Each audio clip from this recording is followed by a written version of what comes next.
बिस्मिल्लाहिर्रहमानिर्रहीम। आज के लेक्चर में हम बात करेंगे structural part of the enzyme के। इससे पहले हमने जो क्लास ली थी उसमें हमने डिस्कस किया था स्ट्रक्चर ऑफ एंजाइम की। अब स्ट्रक्चर ऑफ एंजाइम के बाद हमारे पास कुछ ऐसे पार्ट्स भी होते हैं जो एंजाइम के अंदर मौजूद होते हैं। वो कौन से पार्ट्स होते हैं उनको देखेंगे और हम बात कर लेते हैं कि एंजाइम में हमारे पास कितनी टाइप्स आ जाती हैं। कुछ एंजाइम्स तो होते हैं जो जिनको हम कहते हैं कि वो सिंपल एंजाइम्स होते हैं। सिंपल एंजाइम्स वो एंजाइम्स होंगे जो मतलब कि सिर्फ एक ही नेचर के मौजूद हो। फॉर सपोज अगर कोई एंजाइम पूरा टोटली जो है प्रोटीन पर कंसिस्ट करता है तो हम उसको कहेंगे वो प्रोटीनियस इन नेचर है और इसको हम सिंपल एंजाइम कह सकते हैं। अब उसके बाद हमारे पास एक और एंजाइम होता है जिसको हम कहते हैं बेटा कॉन्जुगेटेड एंजाइम। कॉन्जुगेटेड एंजाइम वो एंजाइम होता है जिसके अंदर हम कह सकते हैं कि ये जो है मिक्सचर होता है दो कंपोनेंट्स का। इसके अंदर एक कंपोनेंट होता है प्रोटीन, दूसरा होता है नॉन प्रोटीन। जो हमारे पास एंजाइम होता है कॉन्जुगेटेड एंजाइम, इसके अंदर दो कंपोनेंट्स मौजूद होते हैं। एक होता है प्रोटीन, दूसरा होता है नॉन प्रोटीन। ये जो नॉन प्रोटीन पार्ट होता है इसको हम कहते हैं कोफैक्टर। याद रखिएगा, उसको हम कहते हैं कोफैक्टर। कोफैक्टर जो है रिस्पॉन्सिबल होता है सबस्ट्रेट की अटैचमेंट के लिए, सबस्ट्रेट को जो अटैच करवा रहा होता है, और दूसरी जो चीज होती है एंजाइम को एक्टिव करने के लिए, कैटालाइटिक एक्शन परफॉर्म करने के लिए जो रिस्पॉन्सिबल होता है उसको हम कहते हैं कोफैक्टर। ये कोफैक्टर की काफी टाइप्स होती है, उन पर भी हम बात करते हैं। कंजुगेटेड एंजाइम्स विदाउट कोफैक्टर मतलब ऐसा कंजुगेटेड एंजाइम जिसके अंदर कोफैक्टर मौजूद ना हो, और कोफैक्टर जब भी मौजूद नहीं होगा तो याद रखिएगा कि वो एक्टिव नहीं होगा और वो इनएक्टिव फॉर्म में होगा। कंजुगेटेड ऐसा एंजाइम जो दो कंपोनेंट्स पर मुश्तमिल है। जब उसके अंदर एक कंपोनेंट ना हो, कौन सा कंपोनेंट ना हो, जो हम कह रहे थे जिसको नॉन प्रोटीनियस पार्ट वो मौजूद ना हो तो उसको हम कहते हैं एपो एंजाइम। और जब उसके अंदर नॉन प्रोटीनियस पार्ट नहीं होगा तो सिर्फ और सिर्फ वो प्रोटीन पर ही मुश्तमिल होगा और उसको हम कहेंगे एपो एंजाइम। और जबकि उसके अंदर दोनों प्रोटीनियस पार्ट मौजूद होंगे, फॉर सपोज उसके पास क्या है कि उसके पास प्रोटीनियस पार्ट भी मौजूद है और नॉन प्रोटीनियस पार्ट जिसको हम कोफैक्टर कह रहे हैं कोफैक्टर भी मौजूद है, तो उसको हम कहते हैं होलो एंजाइम। तो इसलिए लिखा है the enzyme with its cofactor collectively known as a holoenzyme. उसको हम कहते हैं कि वो हमारे पास होलो एंजाइम कहलाता है। Holo enzyme, complete enzyme. Complete कौन सा? Conjugated complete enzyme. इसमें से एमसीक्यूज बना सकता है, वो पूछ सकता है कि completely conjugated enzyme is called as, आप कहेंगे होलो एंजाइम। अगर वो कहे incomplete conjugated enzyme without its non proteinaceous part is called as apoenzyme, उसको हम क्या कहेंगे? एपो एंजाइम कहेंगे। अब बात आती है किसकी मेरा बेटा? कोफैक्टर की। अब ये कोफैक्टर क्या होता है देखिएगा, बात को समझिएगा। फॉर सपोज ये हमारे पास एंजाइम है और इस एंजाइम के अंदर ये प्रोटीन पार्ट है सारा का सारा। ये मेरा जो सेकंड हैंड है ये नॉन प्रोटीन पार्ट है, ये कोफैक्टर है। ये जब आकर एक्टिव साइट पे लग जाएगा, देखिए ये एक्टिव साइट पे जब आकर लग जाएगा तो ये इस एंजाइम की एक्टिविटी को भी इंक्रीज करेगा, इसकी कैपेबिलिटी को इंक्रीज करेगा। कौन सी कैपेबिलिटी? इसकी वो कैपेबिलिटी जो कैटालाइटिक एक्शन परफॉर्म करवाएगा। इसका मतलब है कि अब एंजाइम अपना काम कर सकता है, सबस्ट्रेट के साथ बाइंड करने के बाद उसको हाइड्रोलाइज कर सकता है, उसको जो है सबस्ट्रेट को तोड़ सकता है। तो कोफैक्टर में हमारे पास दो कैटेगरीज आ जाती है। एक को हमने कहा ऑर्गेनिक, सेकंड वन को कह दिया है इनऑर्गेनिक। तो याद रखिएगा हमारे पास ऑर्गेनिक होता है, इनऑर्गेनिक होता है। ऑर्गेनिक को फर्दर हम कहते हैं कि हमारे पास ऑर्गेनिक को हमने डिवाइड कर दिया। एक को कहते हैं कोएंजाइम, दूसरे को कहते हैं प्रोस्थेटिक ग्रुप। दोनों याद रखिएगा, जो ऑर्गेनिक है वो ऑर्गेनिक है, एक को एंजाइम कहेंगे, दूसरे को प्रोस्थेटिक ग्रुप कहेंगे। इनऑर्गेनिक में हमारे पास क्या होता है? इनऑर्गेनिक में हमारे पास काफी मिसाल्स आ जाती है, मेटेलिक आयन आ जाते हैं, जिस तरीके से ferric ion, magnesium ion, copper ion, zinc ion. ये तमाम आयन एंजाइम की एक्टिविटी के लिए जरूरी है, ये काम करते हैं कोफैक्टर का, और ये इनकी एक्टिविटी को इंक्रीज कर देते हैं, याद रखिएगा। और ये ऐसे कोफैक्टर हैं, शाबाश याद रखिएगा, ये ऐसे कोफैक्टर हैं जो डिटेचेबल कोफैक्टर हैं। मतलब क्या है कि फॉर सपोज ये हमारे पास एंजाइम है, ये पूरा एंजाइम है, अब इस एंजाइम को बाइंड करना है किसी सबस्ट्रेट के साथ। जब ये किसी सबस्ट्रेट के साथ बाइंड करेगा तो क्या होगा, ये हमारा जो कोफैक्टर है ये आकर इसके साथ लगेगा। कब लग रहा है? उस वक्त लग रहा है जब सबस्ट्रेट के साथ एंजाइम को बाइंड करना है। याद रखिएगा, उससे पहले इसके साथ अटैच नहीं हो रहा। तो ये हमारे पास एंजाइम है, इस एंजाइम को बाइंड करना है किसके साथ? सबस्ट्रेट के साथ। सबस्ट्रेट के साथ बाइंड करने से पहले ये कोफैक्टर आके मिल जाएगा। मिलने के बाद इसको एक्टिव कर देगा। एक्टिव करने के बाद ये उस सबस्ट्रेट को जो है प्रोडक्ट के अंदर कन्वर्ट कर देगा। जैसे ही प्रोडक्ट के अंदर कन्वर्ट करेगा तो ये कोफैक्टर इससे डिटैच हो जाएगा, इससे अलग हो जाएगा, जुदा हो जाएगा। जैसे ही जुदा हो जाएगा तो अब सिर्फ और सिर्फ एंजाइम के अंदर प्रोटीनियस पार्ट ही बचेगा। और ऐसा कोई भी कोफैक्टर जो डिटेचेबल हो और जो इनऑर्गेनिक भी हो तो उसको हम कहेंगे कि वो हमारे पास क्या होता है? फेरिक हो सकता है, मैग्नीशियम हो सकता है, कॉपर हो सकता है, जिंक हो सकता है। ये बात आपने याद रखनी है। उसके बाद हमारे पास ऑर्गेनिक के अंदर कोएंजाइम होता है, प्रोस्थेटिक ग्रुप होता है। कोएंजाइम बेसिकली ज्यादातर जो होते हैं वो डेरिवेटिव्स होते हैं विटामिन के। याद रखिएगा, इसके अंदर हमारे पास मिसाल आ जाती है एनएडी की, आ जाती है निकोटिनामाइड डाइन्यूक्लियोटाइड, एफएडी की आ जाती है फेलाविन एडिनाइन डाइन्यूक्लियोटाइड आ जाता है। ये भी देखें, ये और ये हमारे पास जो इनऑर्गेनिक कोफैक्टर है वो भी डिटेचेबल था, कोएंजाइम भी डिटेचेबल होता है। ये याद रखिएगा, ये एंजाइम का जो कोफैक्टर है ये भी डिटेचेबल होता है और ये एमसीक्यूज आ सकता है, ये क्वेश्चंस आपसे पूछा जा सकता है। और आपसे यूं भी सवाल पूछा जा सकता है कि किस प्रॉपर्टी पे इनऑर्गेनिक एंजाइम को एंजाइम के साथ रिसेंबल करता है, तो वो कौन सी ऐसी प्रॉपर्टी है? वो प्रॉपर्टी है डिटेचेबल।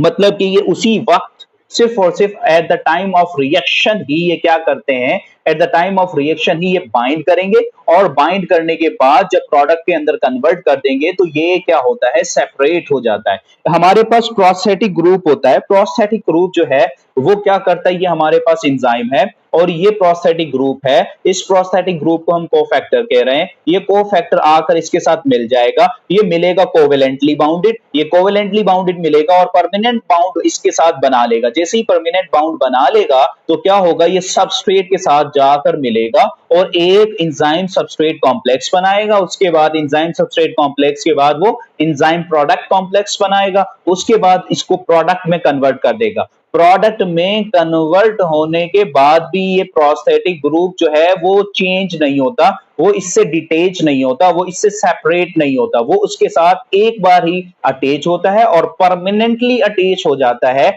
और इसके साथ किस तरीके से अटैच होता है? कोवेलेंटली अटैच होता है। ये बात याद रखिएगा कि कोवेलेंटली जो है अटैच होता है, परमानेंटली अटैच होता है, मुस्तकिल जो है वो अटैच होता है। और इसमें हम मिसाल देखते हैं, आयरन कंटेनिंग हमारे पास एक पोरफायरिन रिंग होती है जो कहां पर मौजूद होती है? कहां पर मौजूद होती है? साइटोक्रोम्स के अंदर मौजूद होती है, क्लोरोफिल के अंदर मौजूद होती है। कौन सी रिंग की बात की है हमने? Iron containing porphyrin ring.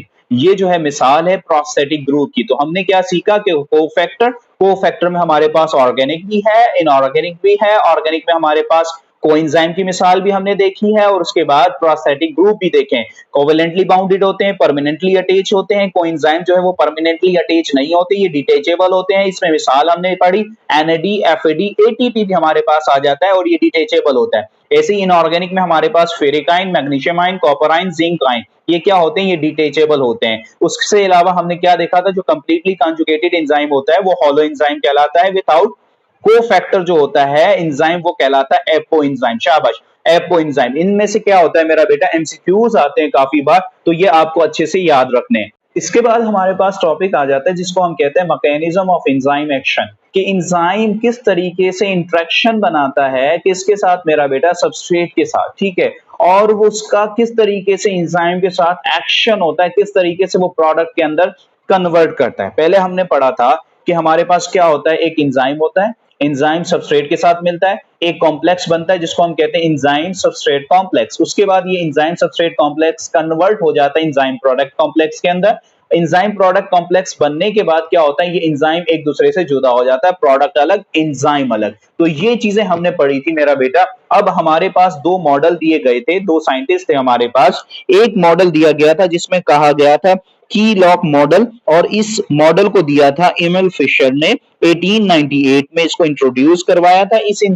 इस मॉडल में पर्टिकुलरली क्या बात की जा रही थी? इस मॉडल में बताया जा रहा था कि जो एंजाइम है ना, जो एंजाइम है वो पर्टिकुलर सबस्ट्रेट के साथ ही क्या करेगा, बॉन्ड बनाएगा और बाइंड करेगा, बाइंड करने के बाद उसको प्रोडक्ट में कन्वर्ट करेगा। ऐसा नहीं है कि हर एक एंजाइम हर एक सबस्ट्रेट के साथ बाइंड कर लेगा।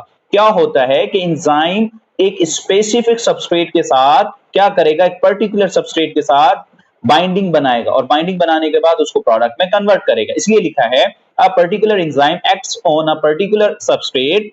एक मखसूस एंजाइम जो है मखसूस सबस्ट्रेट पर एक्ट करता है, लाइक जैसे particular lock can be unlocked by a particular key. जिस तरीके से मखसूस ताला जो है मखसूस चाबी से ही खुलता है, इसी तरीके से क्या होता है कि पर्टिकुलर एंजाइम ही पर्टिकुलर सबस्ट्रेट पर एक्ट कर रहा होता है।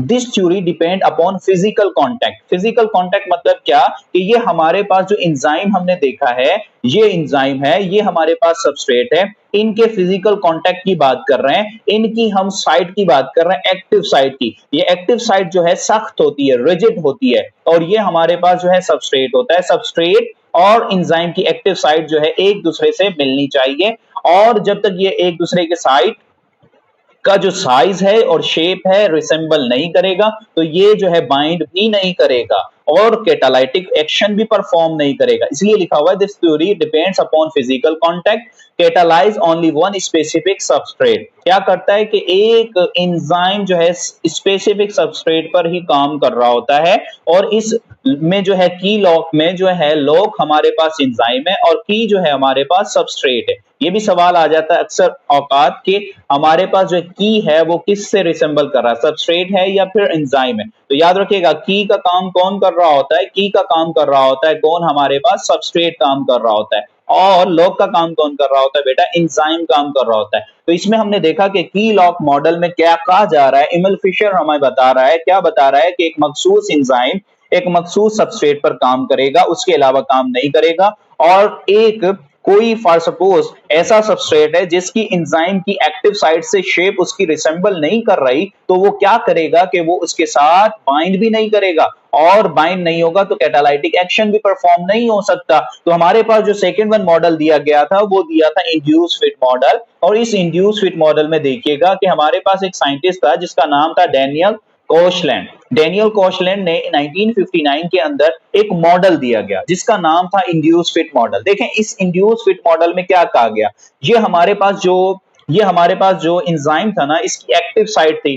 की लॉक मॉडल में कहा जा रहा था कि ये एक्टिव साइट जो है रिसेंबल होनी चाहिए, मिलनी चाहिए किसके साथ, सबस्ट्रेट के साथ, तभी जाके वो बाइंड करेगा। और ये जो है ये रिजिड होती है, ये सख्त होती है। कैसी होती है, सख्त होती है। तो इंड्यूस फिट मॉडल ने बताया, मींस दैट कि डेनियल कोशलैंड ने बताया कि ये जो सबस्ट्रेट होता है ना, जब बाइंड करता है किसी एंजाइम के साथ, तो एंजाइम क्या करता है, अपनी एक्टिव साइट के अंदर थोड़ी फ्लेक्सिबिलिटी रखता है, थोड़ी लचक रखता है, और लचक रखने के साथ साथ वो एंजाइम की शेप को वो सबस्ट्रेट की शेप को देखते हुए क्या करता है कि वो अपनी एक्टिव साइट को चेंज कर लेता है, थोड़ी सी मॉडिफाई करता है, थोड़ी सी अल्टर करता है, ताकि वो उसके साथ बिल्कुल क्या कर सके, फिट कर सके, थोड़ी सी वो मॉडिफाई। फॉर सपोज ये हमारे पास एक्टिव साइट है, ये हमारे पास सबस्ट्रेट है, ये इसके साथ जैसे ही बाइंड हुआ तो ये इसने मॉडिफाई कर लिया। मॉडिफाई इसलिए किया है कि इसका जो बॉन्ड है वो अच्छे से जो है इसके साथ हो जाए, और फिर जो है फर्दर दिन जो है कैटालाइटिक एक्शन परफॉर्म कर सके। तो इसीलिए लिखा है when a substrate combine with an enzyme, जब एक सबस्ट्रेट एंजाइम के साथ कंबाइन करता है, इट इंड्यूस चेंज, ये क्या करता है, चेंज करता है। क्या चेंज करेगा, in the enzyme structure, enzyme के स्ट्रक्चर के अंदर। दिस चेंज एनेबल्स, क्या एनेबल करेगा बेटा, the enzyme to perform catalytic activity move efficiently, कि वो अच्छे से अपनी कैटालाइटिक फंक्शन जो है परफॉर्म कर सके। It means active site is flexible. Active site क्या है, फ्लेक्सिबल है, मतलब लचकदार है। वहां पीछे हमने तब तक पढ़ा था कि ये क्या होती है, एक्टिव साइट रिजिड होती है, सख्त होती है, लेकिन बाद में डेनियल कोशलैंड ने बताया कि ये फ्लेक्सिबल होती है, लचकदार होती है। ये थोड़ी सी एक्टिव साइट अपने आप को क्या करता है मेरा बेटा, मॉडिफाई करता है अकॉर्डिंग टू देयर सबस्ट्रेट। तो इसी तरीके से लिखा है, it means active site is flexible, therefore जिसकी वजह से the change in active site occur, क्या होती है, एक्टिव साइट चेंज होती है during catalytic reaction, catalytic reaction के वक्त, is responsible for the conversion of the substrate into their products। और यही वजह है कि सबस्ट्रेट जो है प्रोडक्ट्स के अंदर कन्वर्ट हो जाते हैं। तो हमने दो मॉडल देखे हैं mechanism of action of enzyme से मुतालिक। एक हमने देखा की लॉक मॉडल, दूसरा देखा इंड्यूस फिट मॉडल। और की लॉक मॉडल से भी सवाल आते हैं, इंड्यूस फिट मॉडल से भी सवाल आते हैं। मैं क्वेश्चन अटैच कर देता हूं, आप लोग उस क्वेश्चंस के जो है आंसर्स जो है वो आप कमेंट सेक्शन में कमेंट कीजिएगा। अगर आपका कोई भी सवाल हो तो आप लोग हमारे व्हाट्सएप पर राब्ता कर सकते हैं। व्हाट्सएप नंबर है 0307 7542 504। Thank you so much. Allah Hafiz.